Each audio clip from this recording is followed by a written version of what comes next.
everybody, it's Tammy. How are you? Welcome on in to our first live session here in the Creators Creative Art Studio.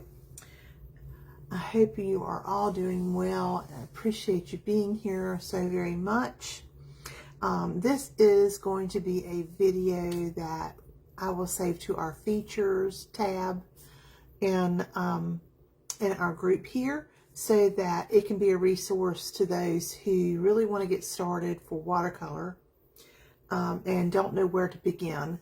I've been teaching watercolor for quite some time, probably about 4 years, seated classes here in my local area, and online longer than that. So I wanted to and one of the biggest questions and concerns I've always had is they don't know how to get started. They don't even know where to start. And so we're going to try to fix that today.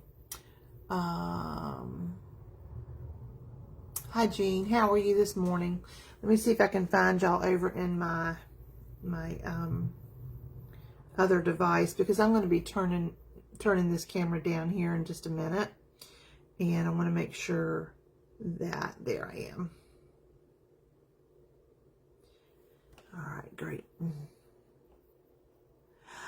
Good morning. How are you? Am I saying your name? Nadira? Nadira? Is that how I should say it? Is the E pronounced? But good morning. Thank you for being here. I appreciate it. We're going to and I've put a tab also in the files section of everything we're going to discuss today. So that way, you can take notes if you want to. There'll probably be some side things that I talk about as we approach each topic. And then, you can have that information down. So welcome. I wanted to welcome everybody first to the Creators Creative. This is a brand new group that I've started. It has been a long time in the making, guys. It's just, I've been being asked to do this for a long time, and so I decided to go ahead and open that door. And my name is Tammy Lassiter, by the way. I'm a multimedia artist from North Carolina. And I dabble in several different mediums of art, some of those which I will share openly here. If you are a creator who enjoys sharing your process, for right now, I have opened that up for you guys to share. If you have a YouTube channel, you're welcome to share those YouTube videos here, as long as they follow the rules and regulations of this group. As long as we keep things nice and active and non-dramatic, I'm going to keep that door open, because we all benefit from those. Hey, Sherry. Sorry, my camera was pointed down some. Good morning.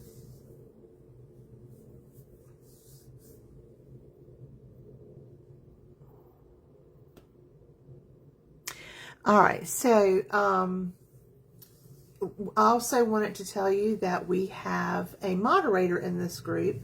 Her name is Sherry, and her business is Sherry's, oh my goodness, I have drawn a blank as many times as I've been to her page and seen her page. Sherry, if you're watching, can you Collier, Sherry Collier. I guess all the blonde dye that I used to use in my hair has kind of permeated into my brain a little bit. You never know what's gonna happen. But going live, it has its own stressors involved that you don't even realize are impacting you. But anyways, I digress.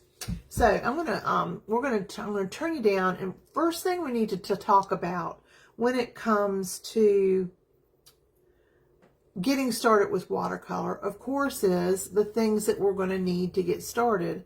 In order to get started, you really need to have the appropriate supplies to do that with.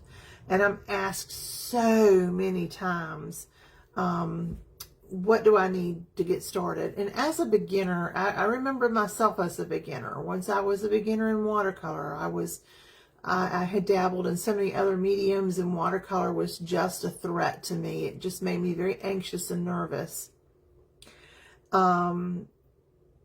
But I started with a group who taught me the basics, and I went out from there, and I've been doing watercolor now daily for years. So I wanted to pass this information along to you guys so that you can know. And over this time of teaching, I am going through and purchasing so many different supplies that I felt comfortable in recommending to other beginning artists.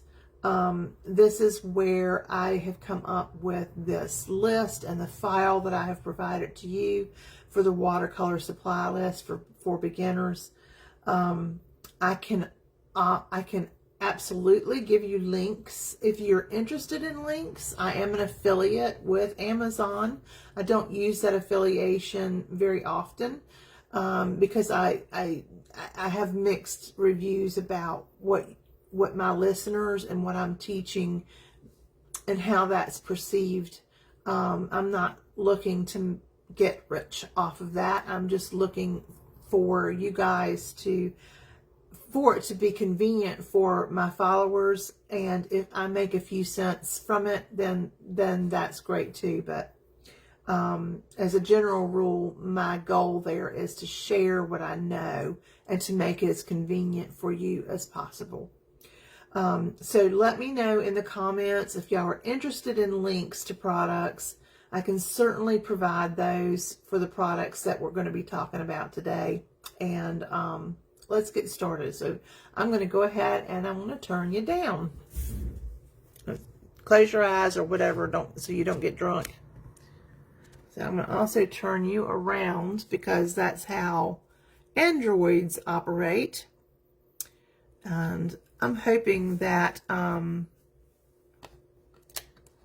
really hoping that my internet is going to hold out today. When I was looking at it. You are interested, Sherry? Okay, well that's good to know. All right, so this is what what the watercolor for beginners list looks like. And you can download it. I'll just go to the files tab up in the group, and it's a free download for you guys. And I've put the information exactly as we're going to be talking about it today in a format that's just simple to understand. So the first thing we'll talk about, I'm going to set this to the side because I'm going to start bringing other products over. The first thing we're going to talk about is paper. Paper is probably one of the most important aspects of watercolor, more so than brushes and paint. I can't stress this enough, that your paper is going to make more of a difference than anything else, and it's really worth an investment to get started. But I realize not everybody has a large budget. And so in my practice, what I'm going to do is I'm going to recommend paper that is 100% cotton and at least 140 pound weight. And I have a couple of my favorites.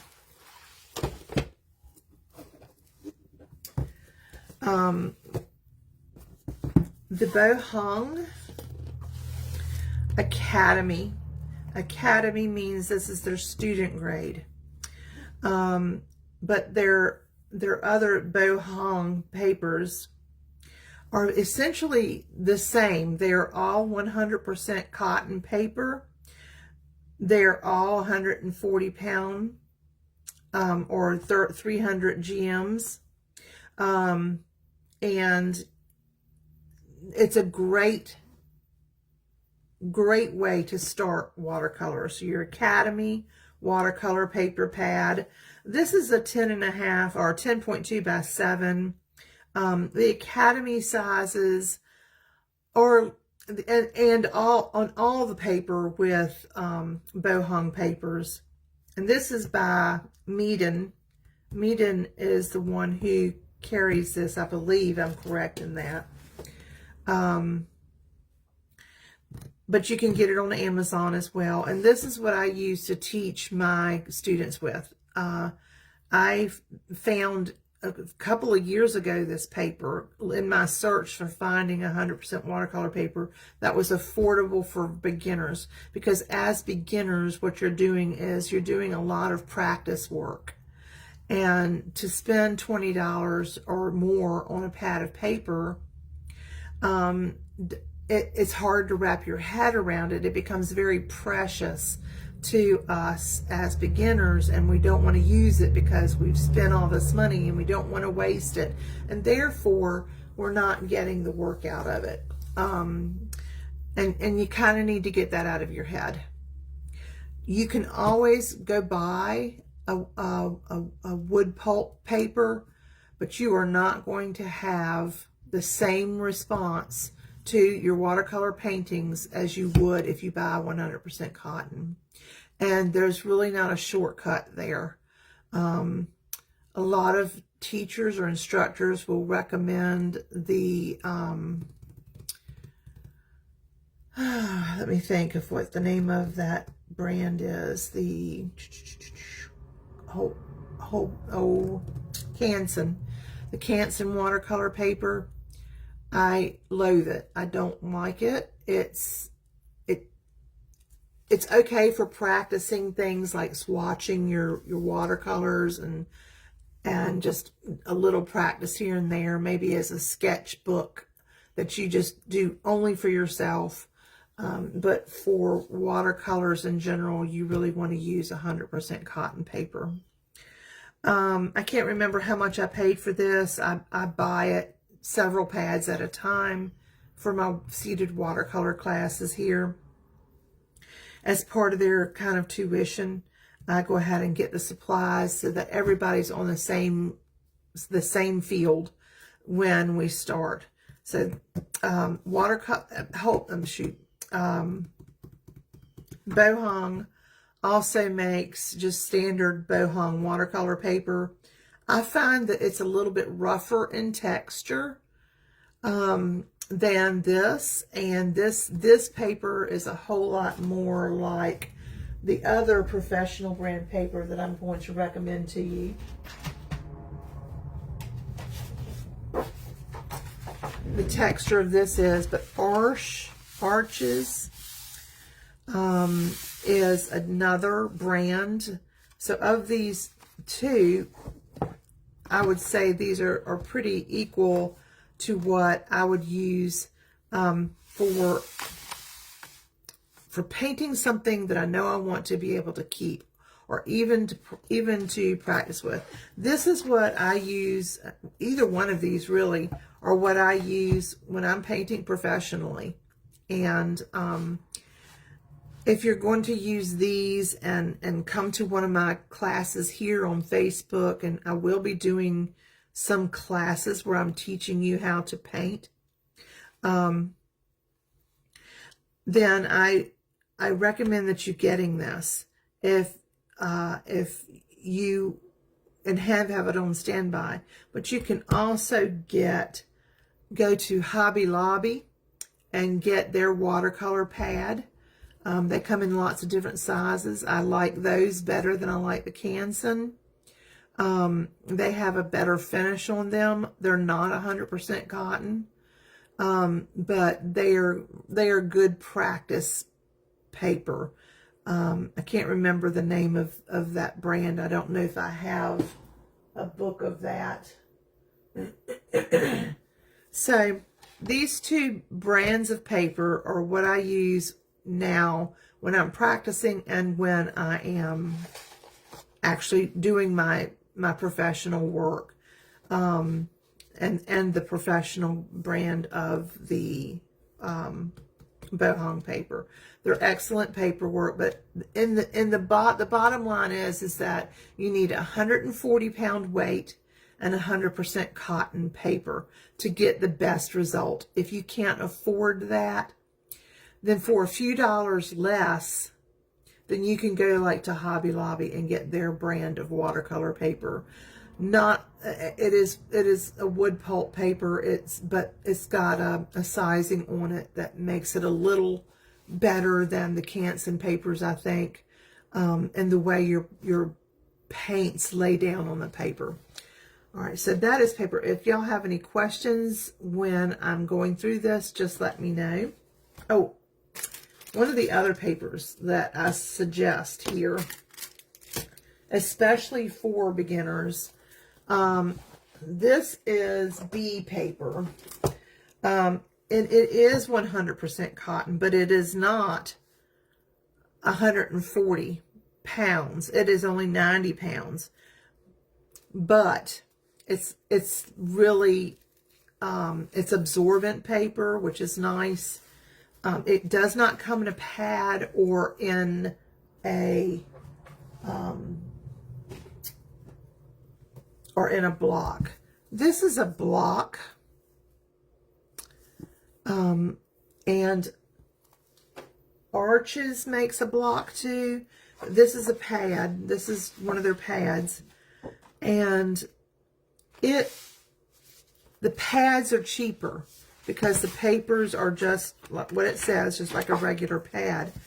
When you are using this paper, trying to see if I can put this more in frame.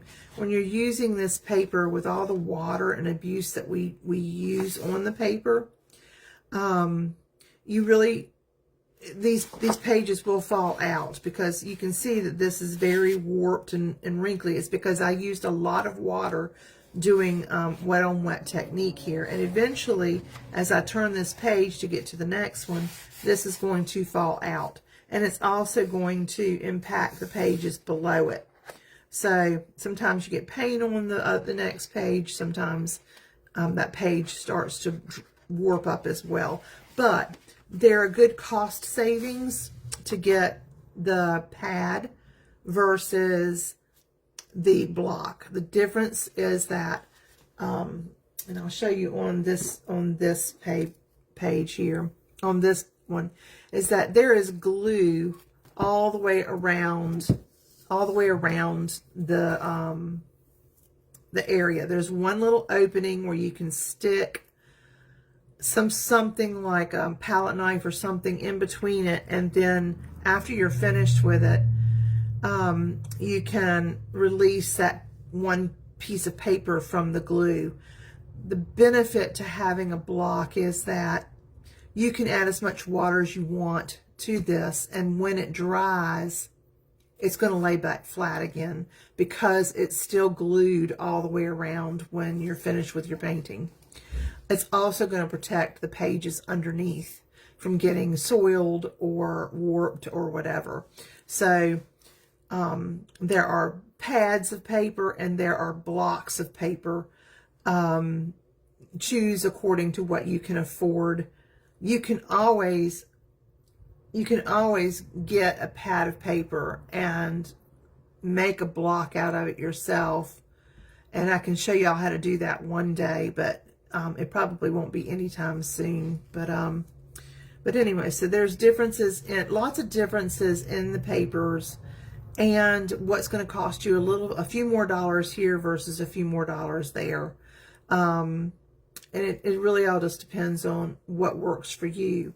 But my hope for you is that you will understand that paper is the single most important element to watercolor paper, or to watercoloring as far as the supplies goes. But this arch paper is excellent paper. The problem with this paper, it's all loose. You'll have to tape it down to a surface to paint on, and that's fine. There's nothing wrong with that. This is great for making cards with. It's great for swatching. I tend to use this, and I give it to my students. I give a piece of this paper to my students when I'm in a seated class every day, and we use this to swatch our colors with so that we're getting the right colors when we mix, and the right depth to that color when we're mixing. But this is also great for creating art on. So, and it's a lot cheaper. It's harder to find, but this pad, there's 50 sheets. This is a 6" by 9", and it's 90 pounds. And it's cheaper than any of the rest of them because you're getting 50 sheets here versus probably 20 sheets here. So, so just kind of keep that in mind, okay? So that's paper. The next thing you're going to need, make sure I covered all that, is your paints. Paints are something that will come, watercolor paints can come in watercolor pans or watercolor tubes. One is no better than the other, really. It's usually the brand that you get and their version of professional versus student grade. So with all of my teaching over the years, there's a brand that I really like, a couple of brands that I really like, and that is the Winsor & Newton Cotman paints. They are a really good paint. They're student grade. The colleges generally recommend those to student artists that are taking their classes. And they are also available in lots of the art stores, as well as online through Amazon, as well as Dick Blick and all of the major Jerry's, all of the major art related companies out there. So I don't have a set of that because I don't use them, but not anymore. I don't. But I just don't have a set to show you. But they generally come in pretty nice sets. This set here is the Paul Rubin set. It's a set of 24, and it's their solid watercolors, which generally means that these are their pans. This is the pan of watercolor. It comes in a really nice tin with areas for mixing your paint. This is great, something great to take with you wherever you go. It has swatches here that tells you the colors. And this I love because it's very convenient and easy to wipe up. If I can get it up. I've got a sore finger today. Let's see if I can kind of get up a corner here. All right, so this acetate swatch is very handy.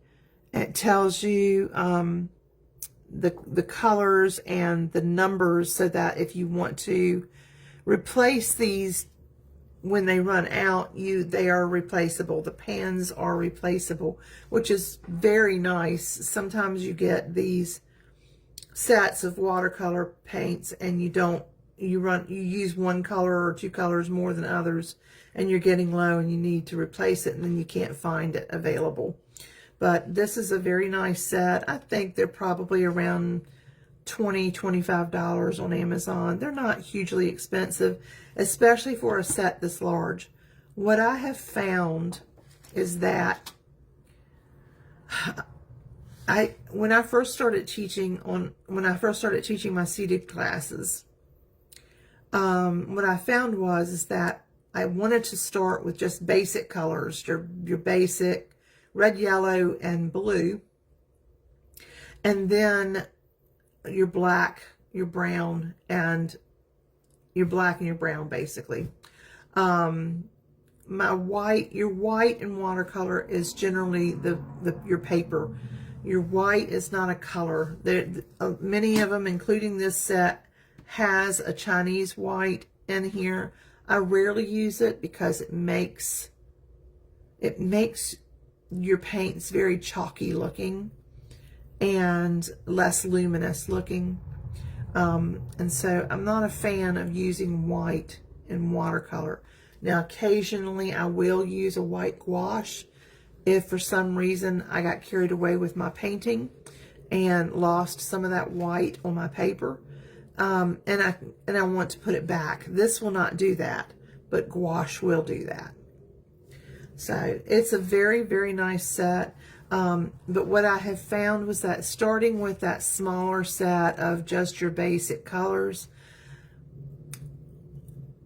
my students really thought it was fun and more interesting, and gave them more options without the stress of mixing if they had other colors to play with. And so this is a very nice set. The colors are luminous. They're great. Have a great light fast rating on them, and they do really well for a student grade paint. So I do recommend the two brands that I discussed and that are also laid out on the template information that I provided for you guys that y'all can download. This also gives you, if you don't want to do it on your own paper, this also gives you a swatch card, and it's already got the names listed up there where you can swatch your white and your gold ochre and your madder lake red and so on. So you can swatch those here if you want to see what your watercolor can do. Okay, I highly recommend when you get your watercolors to swatch them, because you want to see what your watercolors are capable of doing. And each set, each brand is going to be a little bit different. Their colors are going to differ just slightly. So just an FYI. The Paul Rubens set, this is a nice large set for around $25, I believe. At least that's what it was when I checked. Please understand that the supply and demand of these products are going to drive prices up and down. The bohung paper, I was the only artist online that I know of that was using bohung for a very long time. And then it kind of caught on and other artists started using it, and the cost of the paper started going up some, and is now probably about the price of what you would pay for Arches paper. But it's still very good paper, okay? And I highly recommend. So this is, and these paints are in full pans, which I adore, because you get a full pan of watercolors. These are going to last you a really, really long time. If you use tube paint, and they do make tube paint, but if you use tube paint, then you're going to have to buy a palette to put them in. So this already comes with the palette, so you've already got all that taken care of. But if you use a tube paint, which is liquid paint, you're going to need a place to squeeze them into, and let me see if I can get to the one I have. And you can get something similar to this where it's a tin. You can get an empty one on Amazon. This one here that I have came from Amazon, and I just loaded my paints in here, and it's a nice set. I just loaded my paints in there. These are all the same brand of paint that I use. These are professional brand paints that I use, but for this purpose I'm showing you the tin. So this is a nice tin. These are full-size pans. They also make them with half pans. Half pans will also last a very long time, so don't shy away from that. If that's all you can find on Amazon is half pans. But what you would do is just squeeze those paints into the half pans. You want to make sure that you create a swatch. So you put the name down and the swatch and put it in the space that you are listing it at on your swatch thing. So like you see on this one. So I would label this color white and put it here. I would label this color gold ochre and put it here and swatch that out. I hope that makes sense. If that doesn't, I do apologize. But as you swatch your paints, when you're putting them in a brand new tin, just make sure that you're doing it so it lines up with how you put them in your pan. Okay? So these are full pans. You would just squeeze some in. You don't have to fill up the whole thing. As a matter of fact, I recommend that you don't fill up the whole thing. It takes quite some time to fill up the whole thing. You only want to do it a little bit at a time and then give it 24 hours, let them dry, then go back, put a little bit more in, give it 24 hours, let it dry, and then you can do that until it's full. And that's how this was achieved. But anyways, so if you get the tubes, you're going to have to get a tin or something of that nature to put it in. You can also get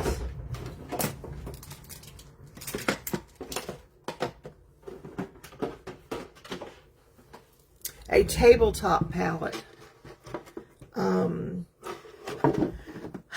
They have several that I hope y'all can see. I feel like I'm so far. Let me see if I can turn this. Let's see if that's better. They have several types of these. This one is more expensive because it is, and it's very heavy. It's made of porcelain, but it's my favorite. This is my workhorse. I work from it every single day. You can build your colors the way you want to build them. You can see that I used liquid paints or the tube paints in here, and I just squirt the colors that I like to work with in here, and I have a huge mixing area. I can use my lid also as a mixing area. And so I have a lot of possibilities here as well. You can put some paint in these. And I can't remember how many wells. Let's see. 1, 2, 3, 4, 5, 6, 7, 8, 10, 11, 12, 13, 14, 15, 16, 17, 18, 19, 20, 21, 22, 23, 24 wells in the round area, and then 8 extra over on the sides. So this is by Meaden, and it's a wonderful set. It's actually more expensive. I also have one that's just made out of plastic that I believe I got from Dick Blick. When I got it, it was probably around $20 to $25. They're not that expensive. What was it you never knew, sweetie?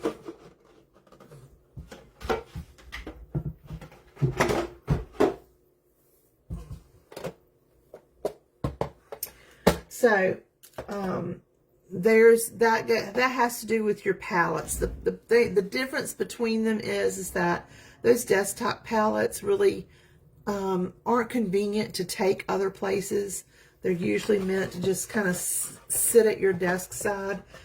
You definitely need a designated area to paint with, because sometimes your paint needs a chance to really just dry and cure before you move on to whatever else you need to do to that piece. So, and sometimes when you really start getting into watercolor, you need to leave it alone and move on and not continue with it because it's large or very involved. You need to rest your brain. Watercolor takes a lot of forethought, and so anyways, I'll just get onto that, onto the next thing. Paper towels, you definitely will need a good source of paper towels. You can also use something like a good absorbent cloth. These bar cloths I got from Amazon. You get a whole big package of them. And they're wonderful and absorbent. They're thin, but they're absorbent. And I don't mind using these or getting them dirty. You have to get over that. But your watercolors need a good absorbent paper towel. I actually like the Viva brand of paper towel. I don't have any in here right now. I'm using what I have right now, but these just get so wet so fast, but they are at least absorbent. But you need some to go like up or near the side of your water that you'll be using, and also some for your hand or right next to you. And there's a reason for that we'll get into as we begin to paint practice. Buying the empty trays and adding the wet paint. Oh, I see. Yeah.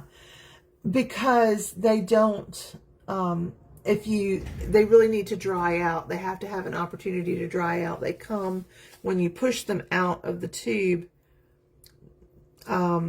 They can get air inside of them, and so if more paint is added onto them, the inside area of that air pocket is less likely to dry, and you would potentially pick up a lot of paint on your brush and put it on your painting at some point that you didn't intend to do, and have a big oopsie and cry because the piece that you worked on so long was accidentally messed up over that. There's lots of reasons for that. So, but if you want your paints to dry well, you definitely need to squirt some and let it dry, and then squirt some more and then let it dry, and do it that way. You can take a little toothpick or something, and once you squirted it in there, just take a toothpick and swirl it around, and it will lay flatter inside of the pan.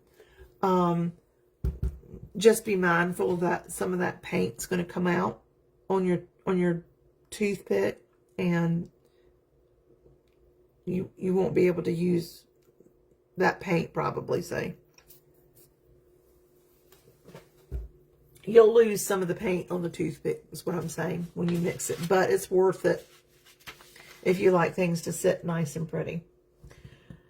Okay, so we've talked about paint. We've talked about paint palettes. Brushes. Brushes are one of those things that I say are probably the least important of anything else. You do want a good watercolor brush. You do want good, decent watercolor brushes, but you don't need to go out and spend $100, $200, $300 on those brushes. So I've been teaching a long time, and I've tried several different things. So what I can recommend to you as a beginner is, if you have a Hobby Lobby near you, go to their watercolor brush section. Those brushes are pretty good. The problem is that it's open stock and you're buying one brush at a time, which is perfectly fine. You're looking at anywhere between $8 to $10 to $12 or $15 per brush there. So they're not expensive, but they're not cheap either. So these are the brushes that I tend to recommend for my students, and it is the Dugato Art Paintbrush Set. This comes in a pack of 12. When I started watercolor, I used these, and I still go to them from time to time. I have those $100 or $200 brushes, but I still go to these and use these a lot for a lot of things.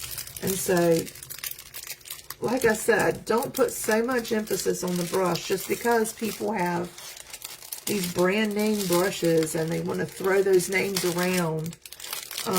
What I want you to do is to find a brush that's going to do the job for you. That's much more important than the name and how much money you spend on the brush. So, you want to make sure that you get a synthetic brush is going to work better for watercolor than a squirrel hair brush. Squirrel hair brushes are great for doing things like washes when you need to wet the whole page, because they hold a lot of water. They also hold a lot of paint. But as a beginner, that's the main problem beginners have, is water control in their brushes. And so I highly recommend that you don't go there with those and just get something in a synthetic format. This is what I'm recommending. It doesn't mean you don't have to get any of this stuff that I'm showing you. I'm just showing you the paints and the things that I recommend to my students for everyone's success. These Degato come in a nice package. They are professional brand brushes.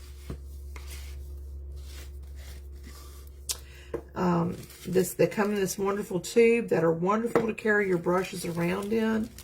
Also this velvet pack, which I'm not really, I guess they do it just for this main purpose, and that is I don't use it for anything else. But the wonderful thing about this set is that it's got lots of different shapes, and it's got a lot of the types of brushes you're going to want to use in your watercolor. For instance, you have a nice rigger brush. A rigger is the same thing as, I'm trying to think of the name of it. In acrylics, they call it something else. In watercolors, they call it a rigger. But it's a nice brush. These are nice brushes. This has got a nice point on it. They've also got several round brushes. Some of them are so small. Hopefully you can see this. Some of them are so small that they have a nice detail point on there. And they get smaller and they get bigger than this. So you have about 1, 2, 3,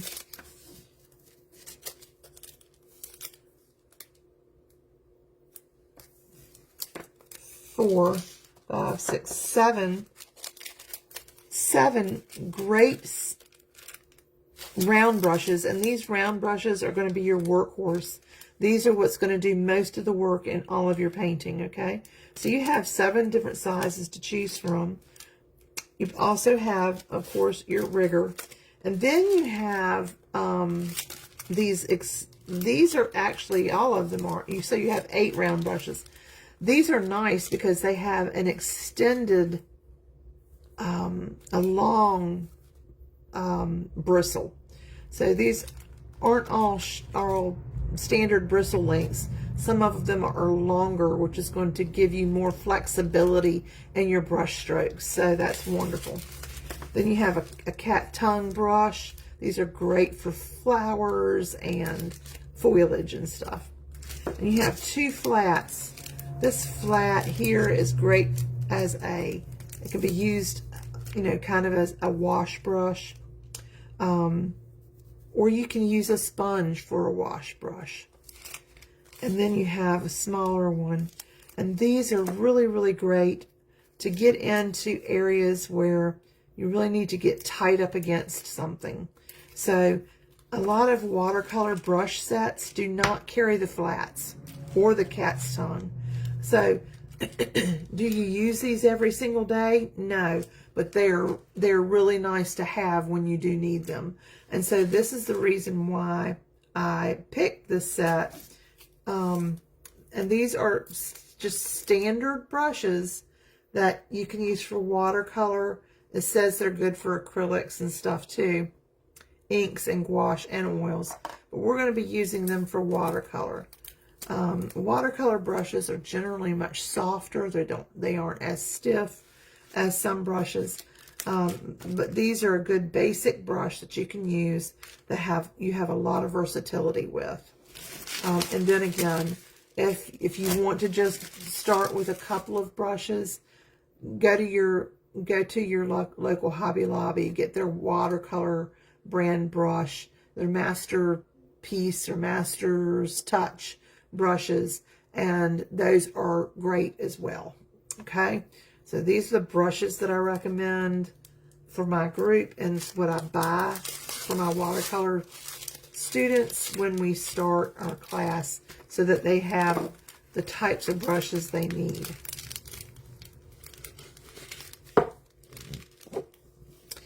And this is nice because if you're traveling with them for a while, this works just fine to carry your brushes back and forth in. And it's a great little tube. You're also going to need a place to store your water.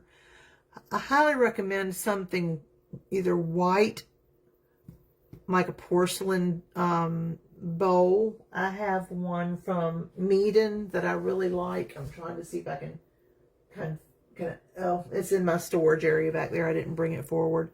But they're more expensive. This one, they're not that expensive, but a clear mason jar or something clear is going to work just as well for you. For years, I started with the small mason jars, and they worked great. And I had a couple of them set out on my desk, one for dirty water, one for clean water. Or you can separate it as your cools and your warms. It depends, and we'll talk more about that as we get to painting. But in my classes, I generally like to use these. They're kind of cool to use. I got these from Dollar Tree, and they've got 3 sections in it, and I can fill them all up with water, and I can have a clean compartment almost through the entire painting, and get fresh water, because the water does get dirty and mucky after time, and you're just using that, and it really becomes paint. What you have in here once you start washing your brush off is paint water, and that paint will transfer to your paper every time. If you're okay with that, then no problem. But a lot of artists really want that luminosity of a fresh paint every time that brush hits the paper. But we use this in watercolor class. Oftentimes we dump it and then we'll go back and refill it again. But they're wonderful. I usually keep my paper towel to the side of it or under it nearby, so that when I'm in that water, the first thing I do is I dab my brush. So every time I put my brush in that water, I'm coming down and I'm dabbing it and getting that drippiness off of my brush, because you don't need that on your paper unless I tell you you need that on your paper. But you need to get into a muscle memory of rinsing your brush or putting water on your brush and dabbing. No matter what you're doing and going in here, you want to be able to dab. Water control is the hardest thing for new beginners to learn. So find something that works for you, something just around your house, but something clear that helps you to see just how dirty your water is getting. So that's wonderful. And something white also does the same thing. Dark colors, it's harder to see just how nasty your water is getting. It comes with practice, but I recommend the clear or the white for the most part. Tapes, you're going to want some sort of a tape. You don't always need tape for watercolor, but you definitely want to try to have some tape around, because sometimes you want a nice pretty white border, or sometimes you want to mask an area off. So standard duct tape is just as good as anything that you can buy out there. It doesn't have to be fancy. Duct tape works perfect for watercolor, and it peels off nicely. Washi tape is the same. It's a little less, it has a little less tack on it than this does, but it holds up pretty well under all that water and stuff that you kind of throw at it. And then I've had some people say that they've had some bleed through with washi tape. I've never had that problem before, and it always comes off so cleanly. If you do have a little bit of bleed through, you can take some white gouache and just clean that area up if you wanted to, but that involves buying another product. So these are good. Bohong makes also some artist tape that's really good that I use from time to time. But honestly, this is what I go to 99.999% of the time for my tapes that I use. You're gonna need a pencil. Any standard #2 pencil. Of course, you can get artist pencils as well, but for beginners, a standard #2 pencil does everything you need it to do. I highly recommend, though, that you get a mechanical pencil. And the reason for that is that when we are working on our sketch, or if you are tracing something onto your watercolor paper, this pencil lead is soft, and when you push too hard to try to get, if you push too hard, the lid will break. That's what I want. Some of us are very heavy-handed, and with watercolor, your drawing needs to be very light so that it's not seen, so that the watercolors will actually cover it up. And you can get a whole set of these for $1.25 at your local at your local Dollar Tree, and they work great. I don't like the erasers, though. You don't want to erase on your watercolor paper, and the reason why is, number one, they get dirty, and they can leave that dirt all over your watercolor paper. They also are they're a hard eraser, and they can tear your paper, and they can pick up the sizing that's on your watercolor paper and leave areas that are more subject to the paper starting to peel and becoming problematic once you put the water and paint in those areas. And so for that reason, I always recommend a kneaded eraser. These are putty-like erasers. They can be kneaded like Play-Doh. The more you squish them in your hand, and I usually get a couple of them. This is the size they generally come in. I usually get a couple of them and squish them together. And then once you do your drawing with your #2 pencil, if it's a little darker than it needs to be, you can go in and just tap and push down, and it will lift instead of scrubbing like you would for an eraser. With these, you basically tap, and it lifts up that pencil line, and then you have a nice soft drawing to work from. And then you just stretch it and re-knead it back, and it's good to go again, so that you're not using or putting that same leaded eraser back down again each time. You know, you can do it several times, and then you need to just kind of stretch it and play with it like Play-Doh, and then go back down again, so that you're not redepositing the I want to say carbon, but it's not carbon, graphite. All right, I think, oh, one more thing. One of the other things you're going to need is either a blow dryer or a heat gun. This is what I use. Honestly, for years, I used a blow dryer. It works perfect. For a few years ago, about 3 years ago, this gun came out. And because I am online teaching a lot, I bought it for myself because it's so quiet. A hairdryer and a standard heat gun are pretty loud. And when you're videotaping, it hurts people's ears. It really does. And so this has become just a treasure in my arsenal of things. It's called Heat It. And it's by Ranger. It's a heated craft tool. They're expensive. But an old hairdryer will do the same thing, or a heat gun. You can get a heat gun off of Amazon for $10. So,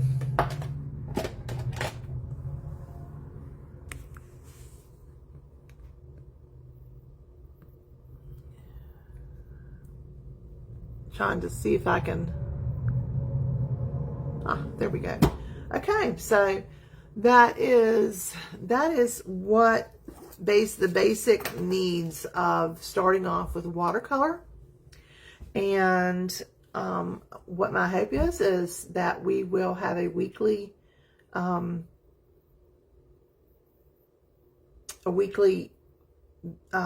session where we will begin our watercolor practice. But I wanted to give y'all time to make sure that you have the proper tools that you need for us to get started with. I hope that this was helpful to you. I will have, or this is already there, this document here up in the files section with the information on it. So that hopefully it's helpful to you. So I hope you guys have a wonderful, wonderful afternoon. Thank you for being here. I love you guys. Please invite your friends. Please feel free to post your paintings. In order to keep this group active, I need you guys to be active. It can't all just be on me. And so you will hear from Sherry very soon. She should be posting some of her things, or possibly going live here very soon, so that you can get to know her as well. And I certainly want to get to know each of you. God bless. Have a great day. Get creating, and I'll see you soon. Love you. Bye-bye.